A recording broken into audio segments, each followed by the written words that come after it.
বলিউড অভিনেত্রী সোনাম কাপুর তার প্রেমের সম্পর্ক নিয়ে বেশ লুকোচুরি করলেও প্রকাশ্যে এলো নতুন তথ্য। কদিন আগে অনিল কন্যাকে একটি গোপন সফর থেকে ফেরার সময় দেখা গেল মুম্বাই এয়ারপোর্টে।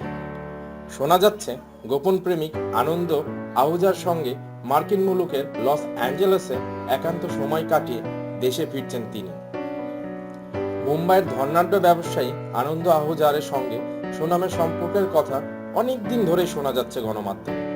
প্রায় সব অনুষ্ঠানেই তাদের একসঙ্গে দেখাও যায়।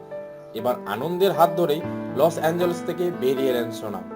সোনামের ঘনিষ্ঠ সূত্র মতে একটি বিদেশি পত্রিকার জন্য ফটোশুট করতে লস অ্যাঞ্জেলেসে গিয়েছিলেন নায়িকা। সঙ্গে রয়েছেন আনন্দ। তার পাশাপাশি তার পাপারাজ্জির হাত থেকে বাঁচতে বিমানবন্দরে নেমে আলাদা হয়ে গিয়েছিলেন তারা। সোনাম কিংবা আনন্দ কোনো দিনই তাদের সম্পর্কের কথা স্বীকার করেননি মিডিয়ার সামনে, তবে সরাসরি অস্বীকারও করেননি তাদের সম্পর্কের কথা।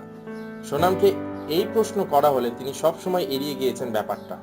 একবার এক সাক্ষাৎকারে জানিয়েছেন ব্যক্তিগত জীবন নিয়ে আলোচনা করাটা পছন্দ করেন না সোনাম।